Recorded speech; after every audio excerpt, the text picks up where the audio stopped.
the fiscal balances that they have been touting, and they are raising questions about sustainability. I'm sure you've seen just yesterday the IMF issue their sixth review with some very, very, very worrying details, which we'll get into later. And so I want to encourage you that when we call these briefings, the matters that we speak to are matters that have been very well researched, and we encourage the nation to take it very seriously. Today with us is the NPP's Policy Committee on Energy. The co-chairs and other members in leadership have been introduced to you.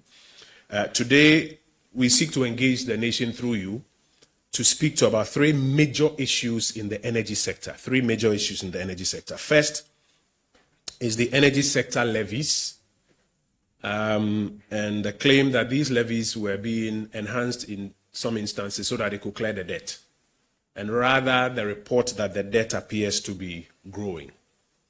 Second, you've heard the government announce some fuel interventions, some fuel price interventions. What is the real cost? What's the implication? Who is paying for it?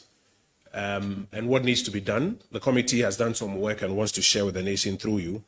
And then thirdly, as I mentioned, there's a rising fiscal burden as a result of some of the things that the government is doing in the energy sector, and the committee will be speaking to it. I'll just give you a quick summary, and then I'll invite the Honorable Kwame Abuaje, who is one of the co-chairs, to now take you into details. So on the first matter of what appears to be a relief of 2 Ghana cedis, you notice that despite the cedi strengthening from about 14 to 11, petrol is now still about 5.7% above the January 2025 level, and diesel is still now about 24% above the January 2025 level. Even with a full 2 Ghana cedi pass-through, diesel remains about 11.4% higher. You also notice that this 2 cedi reduction for 1 month comes after about a year of a 1 cedi per litre across all products. And so this economics of you charge big and then you announce that you've reduced it marginally, it doesn't wash, it doesn't fool anybody. And our teams will be providing some more context to that. Third, this 1 month measure, it comes at a huge cost. If you add it to some of the things that they've done in times past, it adds up to a huge cost. And there are questions about who is paying for that cost. Again, our teams will speak to that in detail. Now, another issue we will be speaking to is the 2026 amendments that they have done to ESLA. Now, as I'm sure you have heard from us in Parliament, from our committees in Parliament, the fuel oil levy has gone up by about 1.69 cedis. Remember when the minister read the budget, he said they hadn't introduced new taxes, and that day we told you that even there they were telling an untruth, and that they were going to introduce a new tax. Later in the night, they brought the 1 cedi 69 pesos, and we think it has implications on consumers at the end of the day, even as they are announcing reliefs. Our teams will provide some more detail on that one. And then very finally, you've also, I'm sure by now, caught a glimpse of the fact that the World Bank has downgraded the energy sector recovery program. The World Bank is downgraded that since this government took office, the program is now unsatisfactory. Why? Primarily because a lot of the debts are not being paid, and if those debts are piling up while they are still collecting more money ostensibly to reduce the debts, there's some danger ahead of us that we want to speak about. Now, specifically, the New Patriotic Party will not allow the 1 month discount to be a substitute for accountability. The government will need to account properly for this levy and what it has used it for. And in fact, in filing urgent questions in Parliament, we will be looking for the details. Our committees will provide you some context to that. Now, we'll also be calling for a monthly monitor of the levy collections, refunds paid to industry, and pump prices against the exchange rate. And we'll also be engaging the transport unions, industry and consumer groups, and placing their burden squarely at the doorstep of Parliament. I want to invite the Honorable Kwame Abuaje, who is one of the co-chairs. He is a co-chair from Parliament. Kojo Pokun Safwa is co-chair with him. He will be addressing us in detail this morning.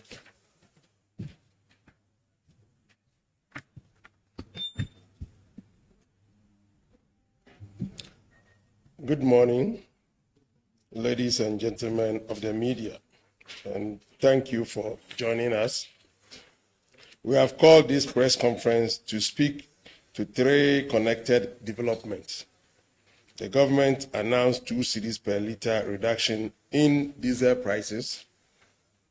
The Energy Sector Levies Amendment Bill 2026 passed by Parliament on Friday, 31st July, midnight around 1 a.m.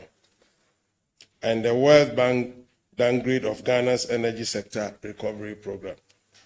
Before we turn to the figures, let us say this plainly. We recognize the rare hardship that high fuel prices continue to impose on commercial drivers, market women, farmers, fisher folk, and ordinary commuters across the country.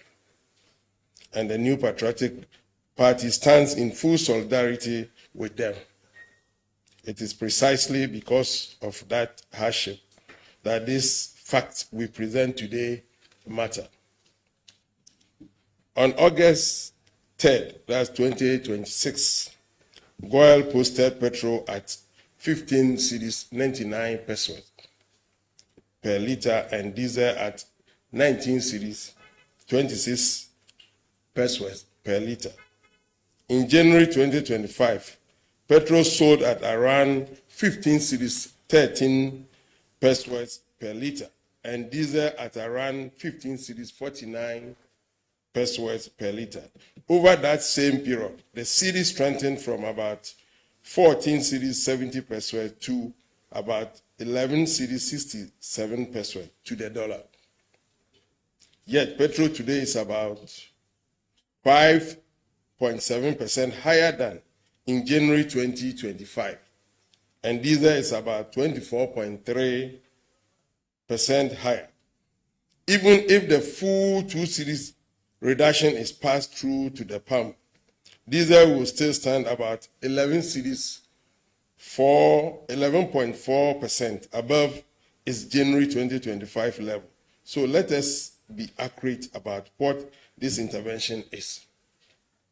It cushions part of the increase that has already happened. It does not reverse it, and it does not return households and businesses to where they stood 18 months ago. This relief cannot be assessed in isolation.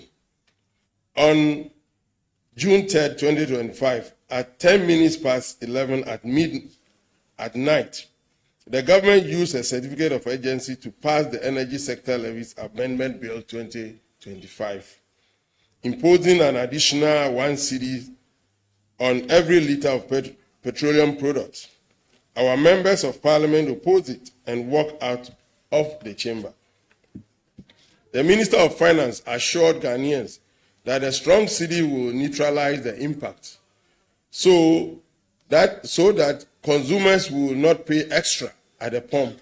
He promised that the projected 5.7 billion cedis in annual proceeds will retire energy sector debt and help end the cycle of power outages. That levy took effect on 16 July 2025, and it remains in force today. So consider the plain arithmetic. A consumer who has paid 1 cedi extra on every litre of petrol and diesel for more than a year now receives at best 2 cedis back on diesel for a single month and nothing at all on petrol. The 2 cedi reduction is not generosity. It is a partial temporary return to money already taken from consumers at midnight, while the levy continues to run. While the levy that takes it continue to run. The true cost and who pays it. The government described the intervention as a reduction in the regulatory margin rather than a subsidy. That distinction matters legally, but not economically. Foregone revenue is still a cost. On the basis of the earlier diesel program, which cost 800 million cedis over 2 months, this one-month measure implies roughly 400 million cedis in foregone revenue.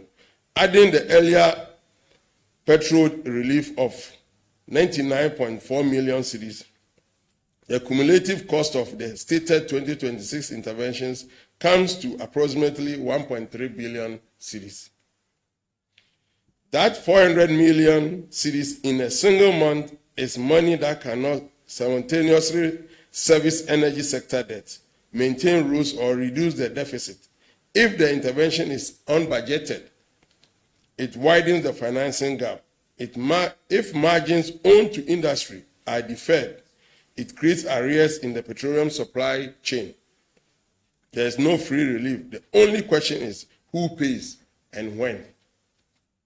On Friday, that's 2026, July 31st, Parliament raised the energy sector shortfall and debt repayment levy on fuel oil by 1 cedi 69 pesos per litre, from 24 pesos per litre to 1 cedi 93 pesos per litre, and extended the road fund levy to fuel oil. The government says this closes a misclassification loophole that cost an estimated 25 million United States dollars between January and June this year, and it promises refunds to eligible industrial users within 14 days. The anti-evasion objective is legitimate, but the framework is not yet in place. Government has not published who will administer the refunds, who qualifies, how refunds will be financed, or what happens to rejected claims. Companies must pay upfront and wait. That is a working capital burden on industry, and industry will pass it on. Which brings us to a simple question the government must answer. Where a company embeds the upfront levy in its prices and is later refunded, the company recovers its money, but the consumer who bore the passed on cost does not. Will costs previously transferred to consumers be refunded to them, and through what mechanism? If the answer is no, then the refund regime compensates firms while ordinary Ghanaians quietly absorb costs. The minister promised will never reach them. Then the World Bank's verdict. All of this is happening against a sobering backdrop. In June 2026, the World Bank downgraded Ghana's energy sector recovery program from moderately satisfactory to unsatisfactory. The combined losses of ECG and NEDCO have risen from $1.257 billion in 2022 to $1.517 billion United States dollars by May 2026, against a target of $525 million for 2027. The reasons cited include stalled reforms, delayed procurement, and weak governance. Ghana cannot solve a debt and arrears crisis by creating new hidden revenue losses. The questions we are asking the government, and he has to answer, is this. We therefore put the following questions to the government.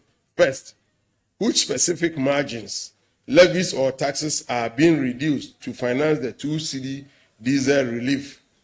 And what is the total revenue loss? Second, has this been provided for in the 2026 budget? And what expenditure will be cut to offset it? Thirdly, what mechanism will ensure transport fares and prices of essential goods actually reflect the relief? 4, will the 1 cedi per litre levy remain at its full rate during the relief period? And will costs previously transferred to consumers be refunded? And fifth, what objective trigger determines whether this intervention ends, continues, or is replaced? What the New Patriotic Party is proposing is we support measures that genuinely protect citizens, but compassion without physical discipline is not sustainable policy.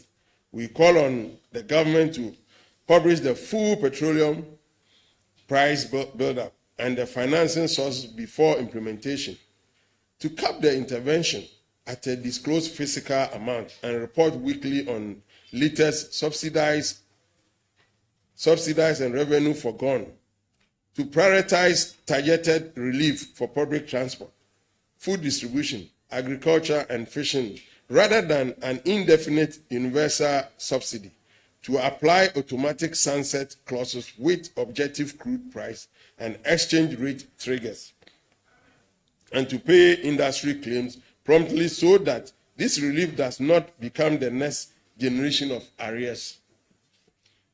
In conclusion, ladies and gentlemen, the 2 cedis reduction may ease the pressure for a month, but a 1-month discount on diesel, financed opaquely alongside a permanent levy taken at midnight and a downgraded energy sector, is not an economic strategy. Ghanaians deserve to know who pays, how the relief is financed, and how the resulting revenue gap will be prevented from becoming new debt. And we will not stop at demands. The New Patriotic Party will act on 4 fronts.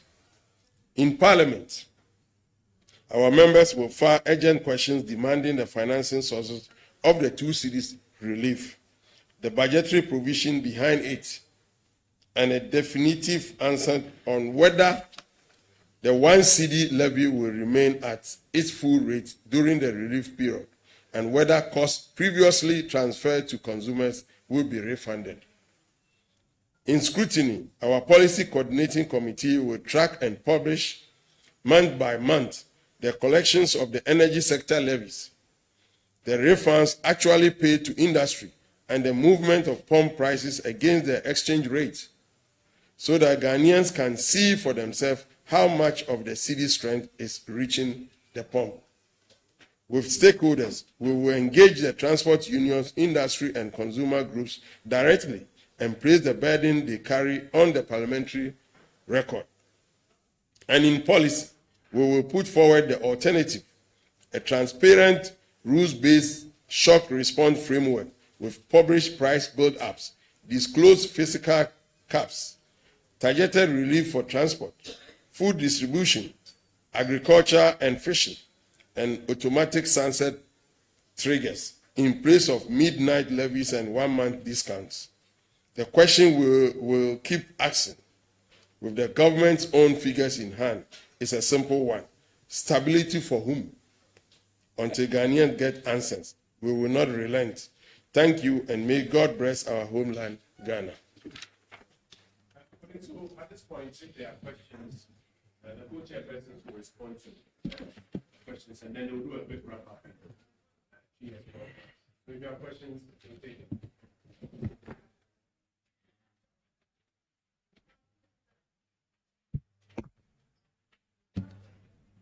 No questions? When we say that they've been downgraded, my name is Ube. I work with GH1 team. When we say that they've been downgraded to unsatisfactory, for many Ghanaians, what does it mean? How does it affect us, the ordinary Ghanaian? How does that affect us? So we all know that the energy sector is challenged. And one of the things that we all know that energy sector is challenged. One of the things the World Bank seek to do with us is to help us bring our energy sector to effectiveness. So under the Energy Sector Recovery Program and the agreement that was signed with the World Bank, there are certain benchmarks that we are supposed to meet. Now, World Bank is helping the government to initiate certain policies, clean cooking for rural folks. And there are supposed to be some timely data that is given out by ECG, and all that is part of the Energy Sector Recovery Program. Now, look, we've had a very big challenge, and we've all heard that one of the biggest sectors that can collapse Ghana's economy is the energy sector, especially in the power, because of the deficit of how much we are not paying and how much it's costing the nation. So the World Bank wanting us to basically make sure that there's transparency, we are able to collect more, collection efficiency, and all the things that they think will give the energy sector, the power sector, a healthy situation. This government has failed. And if you read the report, that's where there is bits where monies that the World Bank has given to the Ministry of Finance. The Ministry of Finance is supposed to release that money for the project implementation. And if you read the report, they said that no commencement authorization has been given by the Ministry of Finance. Meanwhile, the money is with the Ministry of Finance. Now, the other side is that if there we delay in implementing, you've all heard the projection of how much the debt can be in the energy sector. We are talking $10 billion dollars and stuff like that. Okay, so the World Bank saying that we being downgraded to unsatisfactory means that we are not meeting the benchmarks that has been set by the World Bank, and that means that there isn't the improvement that we need in the energy sector, especially the power subsector. Please. My name is Nabu. We all know that after COVID, the petroleum sector spread. In fact, prices plummeted into some daily heights. And the position that this has a true lambast the then government. To paint the picture as if the problem was not being managed very well. Today, what we are being told now is that things are not being done better than before. So what is the accounting for that? Are they hiding something from us? Or is poor economic management and maybe poor energy planning policy? No, go ahead. Okay. Basically, look, I have always said on TV and on multiple platforms that the NDC did politics with the petrol prices. They said that the petrol prices were high because of bad economy. That we had a bad economy. The NPP government has run down the government. The economy was bad. When we had the mid-year review, Honorable Atofos, the finance minister, talks about all the rosiness, right? The economy is doing well. They are raising a lot of money to the extent that he's even put money away for projects in the future. So it's rosy. But the question is that this government is broke. They don't have money. Look, let me give you an example. Today, you have the 1 cedi that was introduced on top of the petroleum prices when they said that the petroleum prices were low. If they add 1 cedi, we won't see it. Wouldn't it be fair that while the prices are high, they remove that 1 cedi? The Ministry of Finance is refusing to touch any money coming to the Ministry of Finance. In fact, there is what you call the Price Recovery and Stabilization Levy, which was to be zeroed out when prices are high and brought back when prices are low. It's part of the ESLA. The Ministry of Finance has refused to touch that money. In fact, now when we are a net exporter, because we export crude oil, don't we? We budget $76 in our budget. When crude oil goes over $100, who is benefiting? Honorable Finance Minister, why is he not, all that money that he is getting, why does he still can't take any money out of his purse? But he's trying to accumulate debt at the NPA. The last time we did this exercise, as my colleague mentioned, 800 million Ghana cedis was the debt at NPA. Yesterday, I was on TV3, and the ranking on the NDC side came on TV3 and said that his figure says 200 million. It's not true. We do 200 to 263 million liters a month. Simple calculation. Let's call it 260 million liters a month of diesel. Multiply that by 2. Isn't that 520 million? So how can you get 200 million? So they are massaging the numbers to tell you that the numbers that is even accruing at NPA is not true. But we know that if you go to the NPA website, we do 260 million liters every month. So in the 2 months, they did 1 month of 2 cedis and 1 month of 1 cedi. That gives us about 780 million Ghana cedis debt that is sitting at NPA now. Now they're doing another 520 million. You add that to that, it's more than 1.3 billion. And that is the debt that in the future they will ask me and you to now let them increase the primary distribution margin, the UPPF or the fuel margin or the boss margin to pay for that debt that's going to be at MPA. So the bottom line is that the NDC lied in opposition that, oh, the economy, the prices were high because the NPP was mismanaging the economy. It's not true. When prices are high in the world, it affects you whether your economy is well or not. In the UK, in the US, fuel prices, we all heard that Trump is worried that the midterm is coming in November and petroleum prices in America is high. The NPP managed the economy well, just that at that point, NPP did bad politics with that.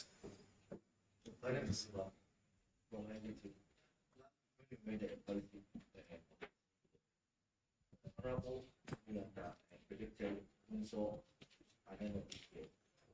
So can you give us a clear indication that this downgrade is a testimony to the future? Okay, so let me explain. There is this conversation where the Ministry of Finance is telling everybody that they are clearing all the debts in the energy sector, right? And they publicly published that they are clearing all the indebtedness in the energy sector. It's not true. The figures that is published by the PURC does not sustain the fact, does not support the fact that they are clearing all the indebtedness. This is what they have done. One, they have negotiated with the IPPs that, look, the IPP debt, they are going to ring-fence the existing debt, which is about $1.1 billion, right? $1.1 billion.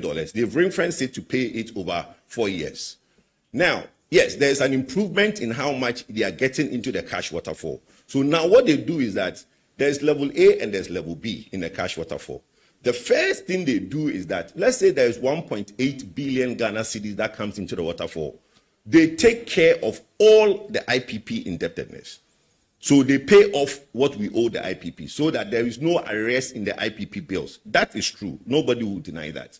But what is left in the level B, the residue of the money, is what they now share for the level B. Level B is the state-owned enterprises and all the other. NPP, we upgraded WAPCO. You remember WAPCO will be threatening to shut down their pipe. Because we want to make sure that WAPCO was paid and we don't get the West African gas pipeline cut off, we upgraded WAPCO into level A. So now WAPCO gets paid from the money that comes in. But what they are doing is that the residue of the money, they are not settling all the bills from VRA, Gridco, Ghana Gas, and all these companies. So they are putting indebtedness in those institutions. Now, to your point of Dumso, look, I have always said that now people say the lights don't come off. When I first said that the lights don't go off within this time because of the weather, people laughed at me. Today, you go to Energy Commission publication, Outlook. They've actually admitted that statement I made. And Energy Commission Outlook has put that in their thing that between the month of June, July, August, the weather is so cold that nobody puts on air condition. And that brings about 300 megawatts to 350 megawatts pressure that comes off the grid. We go into December, January, February. All our peak demand in this country has been recorded in either December or January. Why is that? Because that's the hottest part of this year. People sometimes confuse when it's raining to cold weather. No, it could be raining, but it's hot. Within the month that we are in, I don't even put on my AC. Everybody is aware how cold it is now. So the weather is cold. We don't put on ACs and fans. That is why we are projecting that. One, though they added one cedi, that one cedi, after forcing, if you read the energy sector stabilization levy, the report that he brought to Parliament, the levy collected about 8 billion Ghana cedis, right? Then there was a balance brought forward of about 2 cedis, about 2 billion. So they got 10 billion. Then he is telling the finance committee in Parliament, as the Parliament on the whole, through the report, that he borrowed the fund 12 billion. So the total payment the Ministry of Finance made in 2025 under the ESLA was 22 point change billion. 12 billion of that was borrowed from the Accountant General. What it means is that going forward, Atoforsen does not have money for the Energy Ministry to buy fuel. So if the pressure comes on the grid and the gas is not there and they need to buy liquid fuel, they wouldn't have money to buy liquid fuel. And that is why we are saying that because the challenges they have and the government not having money after December into 2027, when the lights start going off, it's going to be very permanent. Let me add this to it. Last year, Energy Ministry were budgeted for 1.2 billion cedis. But Atoforsen releases only 700 million cedis to the ministry. So where are they going to get the money to buy the fuel, as my brother is saying? Over to you. Yes. All right, I'm Christian Yale, TV3. Just following from where you left, the the report on the energy sector support account, the 1 city fuel levy, which generated about 8.8 billion cedis in 2025, and government having to borrow 12 billion extra from the accountant general to support payment in the energy sector, which tells you that really there are problems, because if you introduce a tax measure, the 1 city fuel, which is unable to address the challenges you perceive to have addressed. Now, last week, the amendment to the energy sector levies is basically on the front that there are people who are misclassifying diesel as fuel oil. The minister tells us in the first half of the year, we've lost about $25 million. And if those leakages are not stopped, we are going to lose about 1 billion cedis every year. My question simply goes as this. What would you then propose as the real solutions to tackling some of these leakages and the shortfalls which the tax measures are not addressing? Look, when there are leakages and there are problems in importation and people are reclassifying, it's policing of the products. You don't do that by implementing a tax that's going to hurt the populace. This 704% tax that they've introduced, as my colleague said, is going to increase products because industry uses the heavy fuel oil. The industry are going to not say that I'm going to get a refund later, and then because of that, he's not going to increase his prices. So products that are produced by these industries are going to go up. What the government should have done is to police better. Make sure that there are real measures put in place to stop HFO abuse. The taxes have never been the solution. In the Western world, they want people to stop smoking, they impose tax. They say there's too many fatty food, they impose tax. It has never stopped anybody from smoking. So taxes is not the way to stop some of these things. What we are saying is that the reason the Ministry of Finance is imposing these taxes is that the government does not have money. And we keep hammering this point because they are painting a rosy picture to the whole country that there is money, the economy is doing well, but we think that it is not doing well. I think they want us to do a summary in chief. So let me go on. Okay. But before that, let me make a quick statement on something that is being misrepresented, and I think it's before I do the chief summary. The union, the ECG union issued a statement. And NPP in our manifesto on page 175, we have a position on private sector participation for ECG. The NPP's position is private sector participation in the retail market, which is billing, customer service. We still stick to that. The reason at this juncture we are not taking on the government is that the government has only appointed a transaction advisor. We don't know what PSP they are going to implement. If the government comes out and says that they also want to do the retail PSP, which is collection, billing, and customer service, then we are with them. So let not the ECG, our brothers and sisters in ECG, feel that we are not with them. We are with you, but what we want to do, we've stated it clearly in our manifesto. If Dr. Mahmoud Bawumia was president today, he would have implemented the retail in the customer service. So I think that's very important. The ECG workers should be patient with everybody. Let the transaction advisor bring his report, and then we will see the way forward, whether we support what this government is doing or we are at par or we don't agree with what the government wants to do. I'm say press conference I'm say if now what you who say petroleum prices fango ebo ewa manone ekosro petrol ne diesel ekosro no aban no nhyehyɛ ya ɔde to kwan mu ni sɛ ɔde 2 cedis anka ɛwɔ diesel so no ɛna yɛnyim firi so ɛno no ɛba ɛboa obiara ba obiara nya kakra atu ne botom ba de yɛnyɛ ka ne sɛ ɛnɛ sɛ wagye yɛte hɔ na bɛka kyerɛ sɛ 1 cedi bi a ɛda hɔ a ɛwɔ energy sector no o de 1 cedi bɛka ho na price kɔ fam a obɛyɛ free so ɛnɛ price ne kɔ fam no wɔanyɛ no o say MPA for ɛna ɛmfa 2 cedis no ɔmo nyi 2 cedis ɛmfiri hɔ enti yɛn press conference ano pay yɛ ne sɛ saa 2 cedis no sɛ uyi a ɛde ɛka ɛbɛto MPA bosome a etwa mu May any April ɔmo yi 2 cedis no ɛfiri diesel so no about 800 million Ghana cedis and ekano ebeto ho. Ene ye koye nim no omu yi 2 cedis for 1 month no.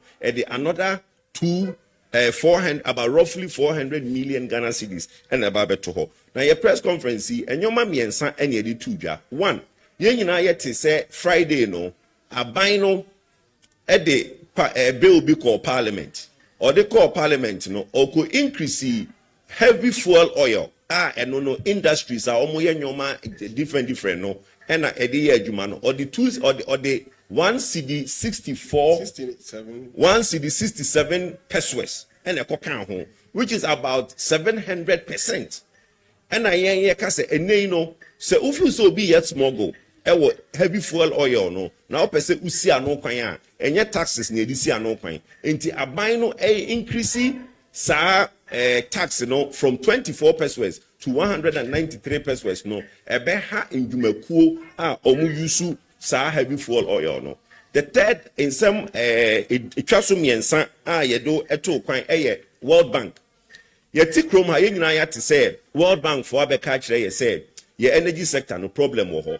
Power sector no sika ejeje no entumi ensi akatua ne nyoma osi etuaka inframa ye de no nyamahode no entumi entuaka enti World Bank emma ye nhyehyeye ene ye sign contract say ombema yiska emma ye de asoso nyoma bia no na no na World Bank ba be ye review last year e ka kire ye say yes your performance in that agreement no your performance your performance in that agreement no enkoye enti enkoye ni enti no aban no emfa kwan a obefa so amana koye ade ba ko a aban no World Bank kan ya ebu aban no for any say enyoma bia e wo se omu diska eye no Ministry of Finance e ka kire ndwumakuo ni say commencement authorization tumi a omo de be start adwuma no Ministry of Finance emfa ema wo mo anase eche enu nti no ena ama World Bank no adru pempensu bi a o se ye modern bono e wo fom nti o se etumi enyi bi a